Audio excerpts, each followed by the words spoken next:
Bharuch collector કચેરી પુનઃ ગુંજી ઉઠી હતી। ચૈતર વસાવા સહિતના આપ નેતાઓ પર રાજકીય દબાણમાં કેસ કરાયા હોવાના આક્ષેપ સાથે તટસ્થ તપાસની માંગ સાથે આવેદનપત્ર અપાયું હતું। ધારાસભ્ય પર હુમલો થયો છતાં પોલીસે ફરિયાદ ન નોંધી સામા પક્ષને નિર્દોષ લોકોને સંડોવવાની ધમકી અપાતી હોવાનો કલેક્ટર સમક્ષ બળાપો કાઢ્યો હતો। ડેડિયાપાડાના ધારાસભ્ય ચૈતર વસાવા અને ભરૂચ જિલ્લાના આમ આદમી પાર્ટીના અગ્રણી નેતાઓ સામે નોંધાયેલા ગુનાઓને પગલે રાજકારણ ગરમાયું છે।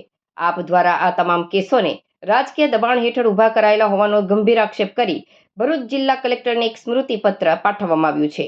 આ પ્રસંગે કલેક્ટર કચેરી ખાતે મોટી સંખ્યામાં પાર્ટીના કાર્યકરો અને હોદ્દેદારો ઉમટી પડ્યા હતા અને ન્યાયની માંગ સાથે સૂત્રોચ્ચાર કર્યા હતા। આવેદનપત્રમાં જણાવ્યા અનુસાર ગત 27 એપ્રિલ 2026ના રોજ ઝઘડિયા પોલીસ સ્ટેશન વિસ્તારમાં બનેલી એક ઘટનાના સંદર્ભમાં ધારાસભ્ય ચૈતર વસાવા, ભરૂચ જિલ્લા પ્રમુખ પિયુષ પટેલ, જિલ્લા પંચાયત સભ્ય રજની વસાવા અને ઝઘડિયા તાલુકાના પૂર્વ પ્રમુખ સર્જન વસાવા સહિતના અગ્રણીઓ વિરુદ્ધ 3 અલગ અલગ ફરિયાદો દાખલ કરવામાં આવી છે। પક્ષનો દાવો છે કે આ તમામ કેસો સદંતર ખોટા અને રાજકીય દ્વેષભાવ રાખીને કરવામાં આવ્યા છે। આપ નેતાઓએ આક્રોશ વ્યક્ત કરતા જણાવ્યું હતું કે આ ઘટના દરમિયાન ધારાસભ્ય ચૈતર વસાવા પર પણ હુમલો કરવામાં આવ્યો હતો। આમ છતાં પોલીસે તેમની ફરિયાદ નોંધવાની તસદી લીધી નથી। ઉલટાનું સ્થાનિક સ્તરે નિર્દોષ લોકોને આ કેસમાં ફિટ કરી દેવાની ધમકીઓ આપવામાં આવી રહી છે। આમ આદમી પાર્ટીએ રાજ્ય સરકાર અને સત્તાધારી પક્ષ ભાજપ પર ન્યાયિક પ્રક્રિયાને પ્રભાવિત કરવાનો પણ મોટો સવાલ ઉઠાવ્યો છે। ચૈતર વસાવાના પત્નીની જામીન અરજી દરમિયાન સામે આવેલા એક વિડીયોને ઉલ્લેખ કરી પાર્ટીએ જણાવ્યું કે સરકારી વકીલ દ્વારા કરાયેલા કેટલાક દાવાઓ સ્પષ્ટ કરે છે કે આ સમગ્ર પ્રકરણમાં મોટું રાજકીય હસ્તક્ષેપ થઈ રહ્યું છે। પાર્ટીના અગ્રણીઓએ મીડિયા સાથેની વાતચીતમાં જણાવ્યું કે જે લોકો સરકાર સામે અવાજ ઉઠાવે છે, ગરીબ મજૂરો, ખેડૂતો અને વંચિતોના હક માટે લડે છે, તેમને ખોટા કેસોમાં સંડોવીને ડરાવવાનો આ હીન પ્રયાસ છે। આ પ્રકારનું રાજકારણ લોકશાહી માટે અત્યંત ચિંતાજનક છે। આપ એ કલેક્ટર સમક્ષ માંગ કરી છે કે આ સમગ્ર મામલાની ઉચ્ચ સ્તરીય અને તટસ્થ તપાસ થાય, જેથી નિર્દોષ લોકોને ન્યાય મળી શકે અને સત્તાનો દુરુપયોગ કરનારા જવાબદારો સામે કાયદેસરના પગલાં ભરાય।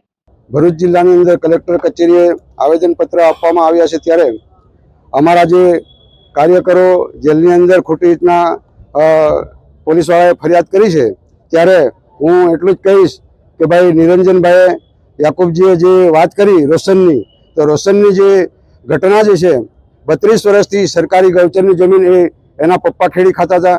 એના માટે મારા દીકરો સરપંચ હતો તે વખતે મેં આના પાછળ કાગળિયા કરી અને એ જમીન 7 એકર જેટલી ખુલ્લી કરાવેલી। એ ભાજપનો કાર્યકર છે, એટલા માટે સરકાર એને બચાવવા માટે આ એક રજનીનું આગળ જીવન ન જાય એ માટે એના માટે ષડયંત્ર રચેલું છે।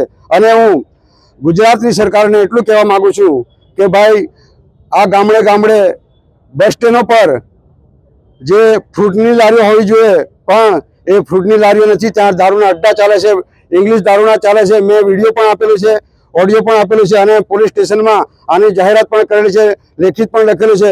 આજ દિન સુધી પોલીસ એની પાસે કાર્યવાહી કરતી નથી। તો તમે આવા અમારા નિર્દોષ જે આદિવાસીને અવાજ ઉઠાવનાર લોકોને તમે શા માટે જેલમાં લઈ જાવ છો? તમે અમને શું માહિતી પૂરી પાડવા માંગો છો? તમે આ ચોરની સાથે પૈસા લઈને આ બધા ધંધા કરો છો, ધંધા બંધ કરો। હું પોલીસ ખાતાને પણ કહેવા માંગુ છું કે તમે ફરિયાદ કરો, એ સાચી કરો, પોતે તપાસ કરીને ફરિયાદ થવી જોઈએ। ગુનેગાર જ હોય છે, પણ તમે જે બની બેઠેલા જે ચમચાઓ છે એમના ઇશારે જે કામ કરશે તો હવે પછી અમારી પબ્લિક જે જાગૃત છે એ ચલાવી લેવામાં નહીં આવે। માટે તમે જે પણ કાર્ય કર્યું છે એ સારું કર્યું નથી।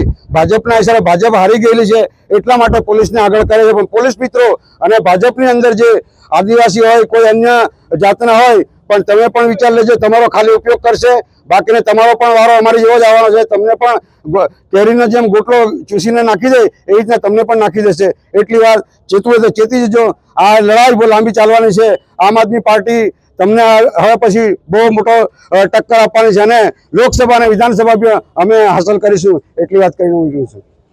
આજે અમે ભરૂચ કલેક્ટર ઓફિસ ખાતે આવેદનપત્ર આપવામાં આવ્યા છે। જે મેટ્રોપોલિટન કંપની ઝઘડિયા જીઆઈડીસીમાં આવી છે ત્યાં અમારા ધારાસભ્ય શ્રી ચૈતરભાઈ વસાવા, ભરૂચ જિલ્લાના પ્રમુખ શ્રી પિયુષભાઈ પટેલ, રજનીભાઈ વસાવા, સર્જનભાઈ વસાવા સહિત 15 લોકો જેટલા પર આ ભરૂચ જિલ્લાની પોલીસે ખોટી એફઆઈઆરો કરી છે।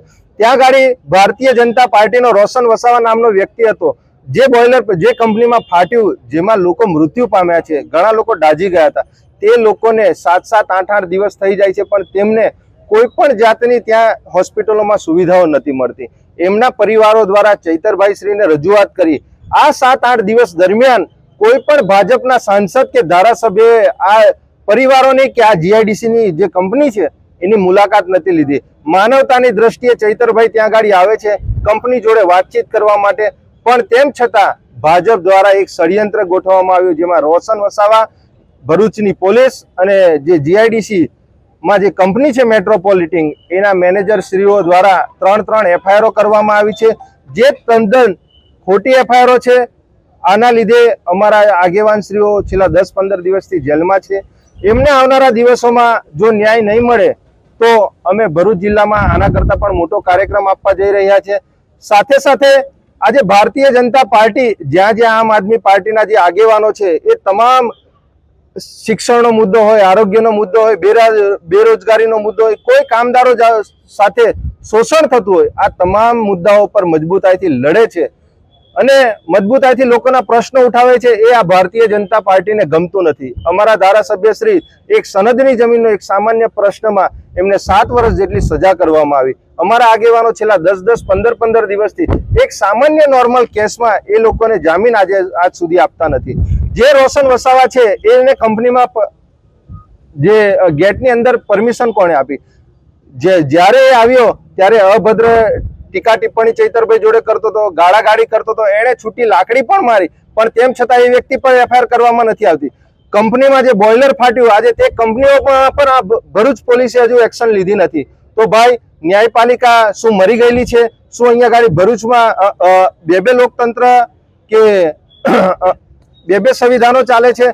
તો જે લોકો અવાજ ઉઠાવે છે, જે લોકોનો પ્રશ્નોનું નિરાકરણ કરે છે, આજે તેવા લોકોને ન્યાય નથી મળતો. પણ જે લોકો પોતાનો અવાજ મજબૂતાઈથી ઉઠાવે છે, આજે તેવા લોકો પર આ ભારતીય જનતા પાર્ટી આ ખોટા કેસો કરી, એફઆઈઆર કરી, એમને ષડયંત્રો કરી અને એમને જેલના હવાલે કરે છે.